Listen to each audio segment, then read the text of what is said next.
I'm joined now by New York State Senator Brad Hoylman-Sigal, who's running for Manhattan Borough President. First question, how do you want to put your stamp on that office?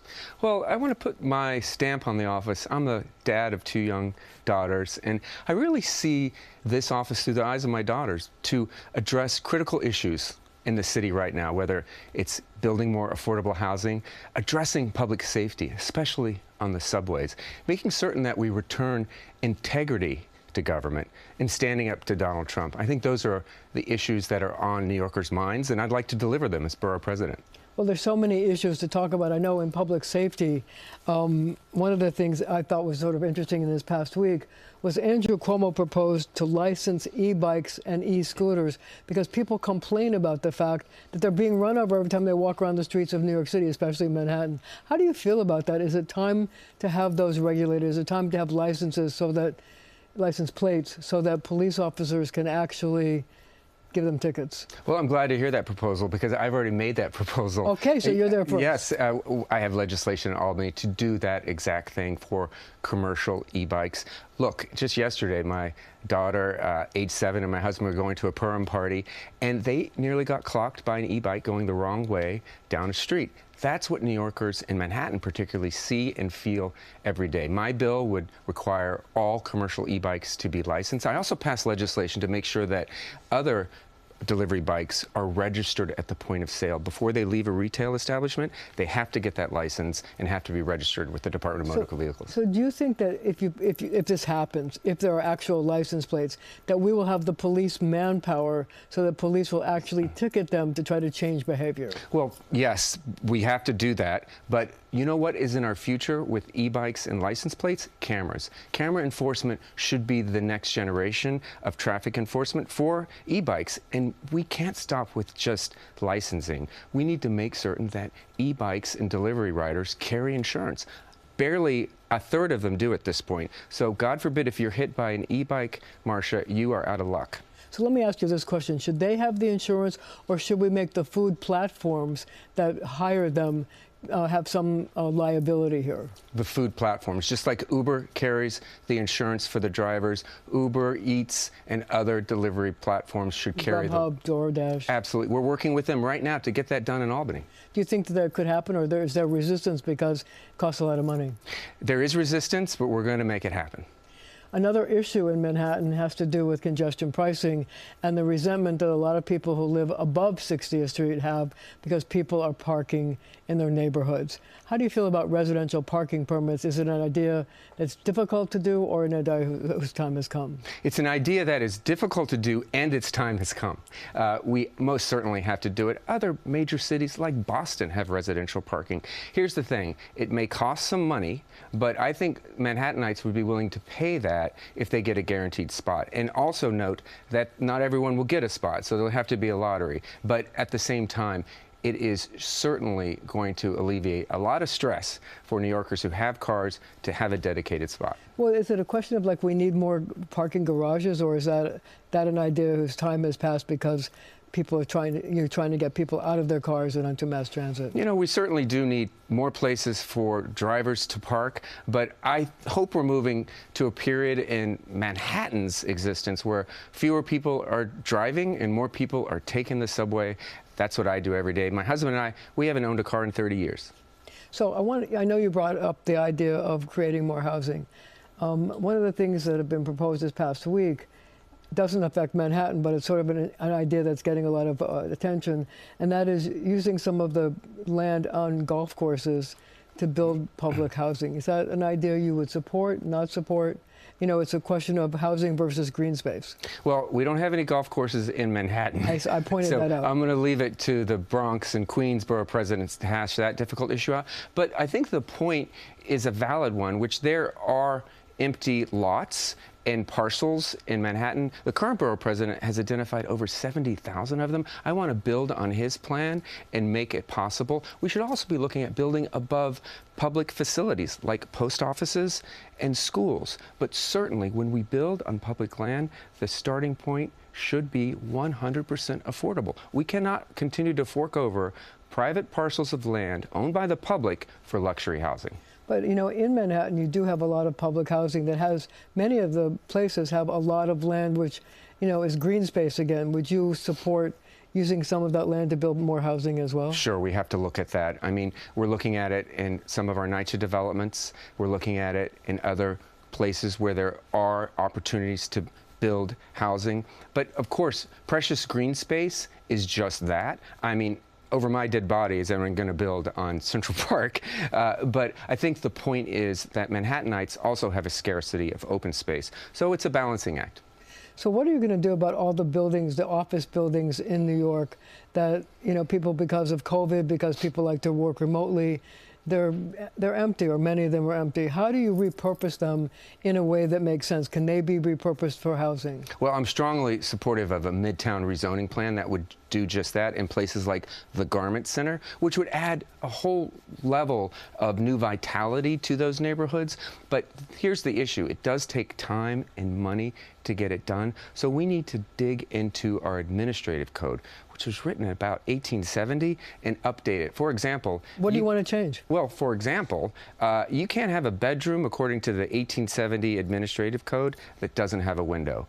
We should look at that, particularly as we're in this housing crisis. And we should look at SROs, single room occupancies, as a segue, particularly for young people who want to move to the city. If we can't get young people to continue to move here and have an affordable place to live, we've lost our special sauce. But there are going to be people who are going to say, well, bedrooms should have at least some window, some light.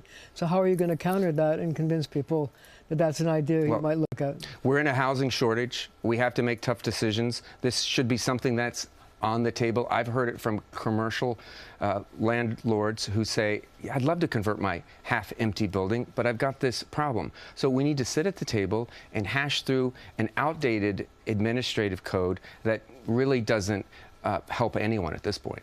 We have about a minute left. What about empty storefronts? There's so many in Manhattan, so many all around the city. What are you going to do about that? Well, I've carried legislation to tax landlords who keep storefronts empty, but we also need to help small businesses thrive. Look, Silver Moon Bakery on the Upper West Side is closing, to the heartache of thousands of Upper West Side residents, along with Absolute Bagel. The list goes on and on. We need to end the commercial rent tax. Do you know about this? From 96 down to Murray Street, small businesses pay an additional tax that nobody else pays in the rest of the city. That's unfair and should be stricken down. Okay, we're going to have to leave it right there for now, but our conversation continues right after the show on our streaming channel, CBS News New York.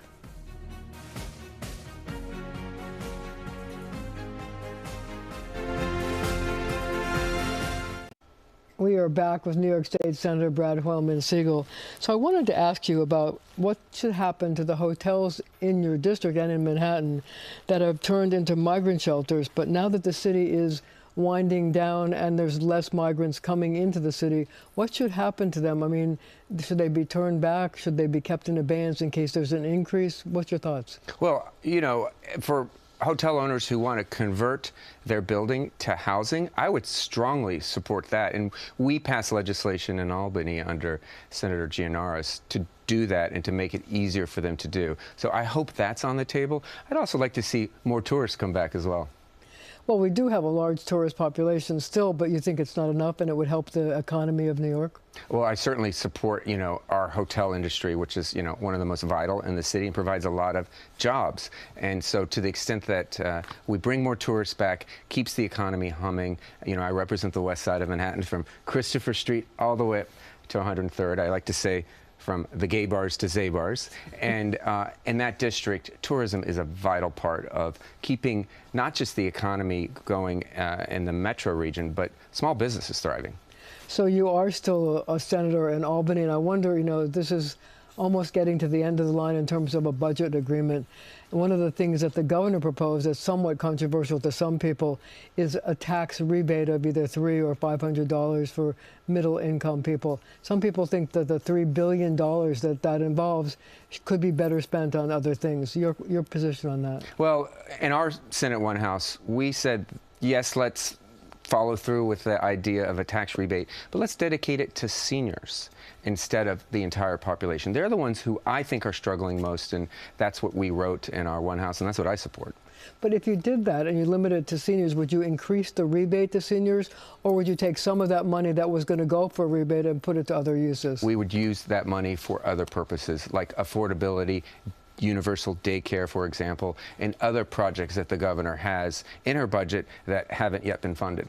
One of the biggest affordability issues right now is the cost of electricity and gas to heat your apartment, to cool your apartment, whatever.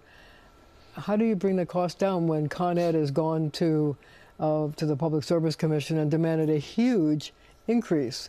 It's an outrage. Look, we have small business owners and tenants and landlords struggling with these skyrocketing costs. The Public Service Commission has to do something about it. It's within their power to do so. We've passed additional laws in Albany to try to shed some transparency and light and accountability on the PSC, but I don't think they're doing their job if they let these rate hikes continue. But see, when the power company goes to Albany, they use issues like, well, you're passing these greenhouse gas laws and these other things that that they think is going to make them spend more money to do their job. But the question is, we don't really know what those numbers are, and nobody seems to hold them accountable. How do you do that? I mean, how do you... I couldn't agree more. And as borough president, I would hold hearings, which is within the purview of the Manhattan Borough President, to ask the utility companies how they get away with this, why are they raising these rates, and what is their justification? That needs to be in the public dialogue, and public officials need to drill down on their answers. Well, the other thing is, since Con Ed, not to zero in on Con Ed, is a publicly traded corporation that makes profits, I mean, shouldn't you take a look at how much profits they're making, and is it more trying to return profits to the shareholders as opposed to reducing electric rates so that people can afford to live here? Absolutely. I mean, any rate-making utility has a responsibility to the public, and public officials have the responsibility to hold their feet to the fire. So you also talked about public safety, and one of the new initiatives that the new police commissioner, Jessica Tisch, has talked about is creating a quality of life unit that would go after all kinds of quality of life issues. Is that a good thing, a bad thing? And do we have the manpower for it, given the fact that it's been really hard to attract people to the job of being a police officer? Well, I was just speaking to Commissioner Tisch the other day. I strongly support the idea. She has to hire more cops. There's no question about it. She has a plan to do so. We need to ramp up the NYPD, in part because some of them are being moved from the above ground to the subway platforms, which I know a lot of my constituents appreciate. But we need more officers to do it. We have to pay them more. I'd like to give them housing vouchers so they can actually live in the borough where they serve. And speaking of quality of life, I have a plan to initiate something we're calling QualStat, where we put on the borough president's website a comparison of the delivery of city services across the borough, so you can see why in East Harlem they're not getting their trash picked up, perhaps at the rate as folks on the Upper East Side.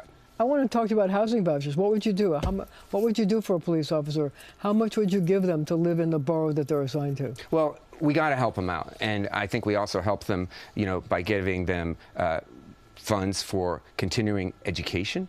Let's let them get their college degrees. Let's give them support for their families. Certainly childcare, which is a big conversation now in Albany, has to be part of it. But really, having an officer live in your community should be the goal.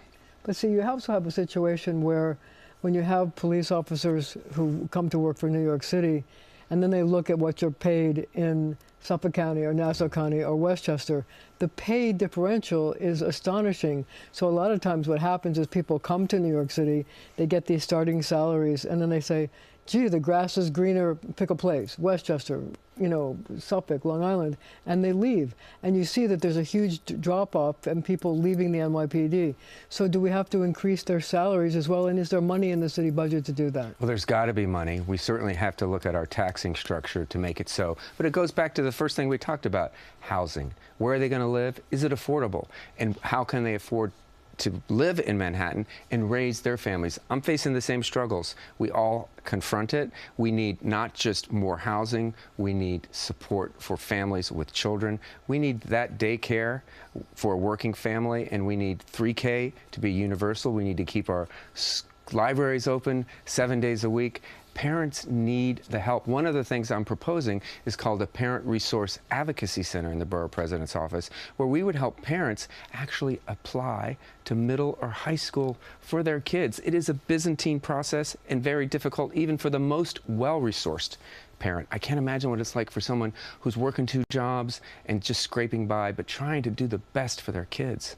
So another issue that's going to face you in Albany is the governor's proposals, various pieces of legislation to provide guardrails for Mayor Adams. Where do you come down on those bills? I support the notion that we should put some guardrails on a mayor who's made a deal, it would appear, with the federal government to keep him out of jail. I want you to know something else. I was proud to initiate the disbarment of Rudy Giuliani as chair of the Senate Judiciary Committee, and I've also initiated a similar complaint regarding Emile Bove, who made that quid pro quo, apparently, with our mayor. So how do we think that's going to work out? We'll see. Giuliani got disbarred, so there's hope. So I'd wonder, what first brought you to New York? A dream. And the dream was? Well, I had a couple $100. I surf couched with my friends who lived here after graduate school. The dream was to live in this exciting city that I read about and watched films and knew instinctively, but never stepped foot in it. And yet you've become totally part of the fabric of New York City now. I couldn't live anywhere else, nor could my husband or children, and I'm so envious of my 14 and 7-year-old because they had the childhood that I always dreamt about. And I tell them that you live in the greatest borough of the greatest city of the world, take advantage of it. But I hope that it's affordable and safe and present for them to do the same when they're adults. What was your first apartment in New York City like? It was a hovel, to say the least. So was mine. Yeah. It was near 59th Street, and I was kind of staying there, you know, with a key that was given to me by a friend who got a key from another friend. One of those New York City stories. Yes. But I then moved to a couple of different apartments where I slept on friends' couches and finally found an apartment that I actually paid for. So if you had to start a small business in New York City, what would your dream business be? My dream business would be, I think, in the education field. I'm really interested in dyslexia. My 14-year-old has dyslexia, and there is a whole new science around screening children at the earliest age, kindergarten, where they can be taught how to read with this very difficult disability and be productive citizens. There's a screener, cost about $1 to purchase and would only require 15 minutes as the first step to getting a kid into further diagnosis and treatment for dyslexia. Wow. That's something I'd like to do as borough president, is have every kindergartner screened for dyslexia. Wow. So what do you think can be done to make it easier for entrepreneurs to take a chance and open a small business in New York?